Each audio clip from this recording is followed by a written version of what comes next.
waxaan doonayaa inaan la wadaagno warbaahinta qaybaheeda kala duwan magacaabidda guddiga doorashada madaxweynaha iyo madaxweyne ku-xigeenka Puntland. warqad ka soo baxday xafiiska gudoomiyaha golaha wakiilada dowladda Puntland guddiga doorashada madaxweynaha iyo madaxweyne ku-xigeenka dowladda Puntland og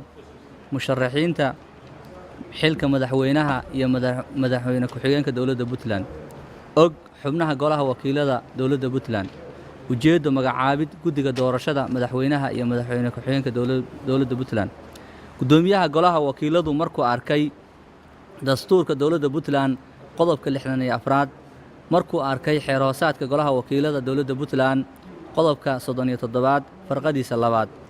markuu tixgeliyay baahida loo qabo magacaabida guddiga doorashada madaxweynaha iyo madaxweyne ku-xigeenka dowladda Puntland wuxuu magacaabay guddiga doorashada madaxweynaha iyo madaxweyne ku-xigeenka dowladda Puntland magacyadoodu hoos ku qoran yihiin xildhibaan cali axmed saalax gudoomiye xildhibaan cabdiraxmaan diiriye carab xubin xildhibaan cabdirasaaq xasan ciise xubin xildhibaan xaamud ismaaciil xirsi abshir xubin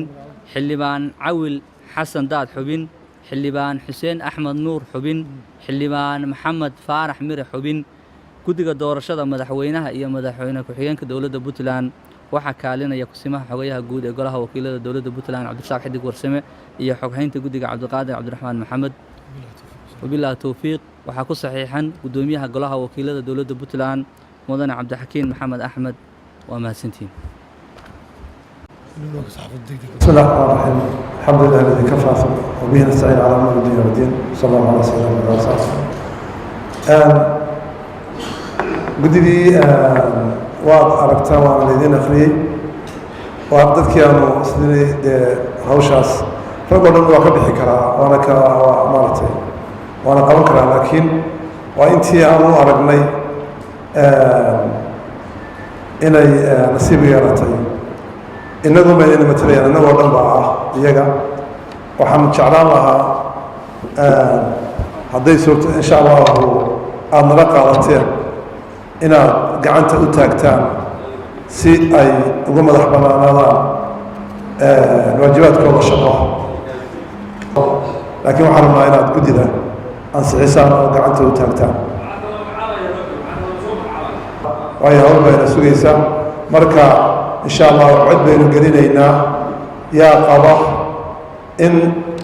guddida aynu soo magacoonay una xil saaray doorashada madaxweynaha iyo madaxweyne ku-xigeenka inay noo soo diyaariyaan habraaceedii iyo wax alaale wixii ay u baahnayd oo hawshaasi ku fuli lahayd inay inoo qabtaan hawshaas yaa qaba in gacanta loo taago gacan taaga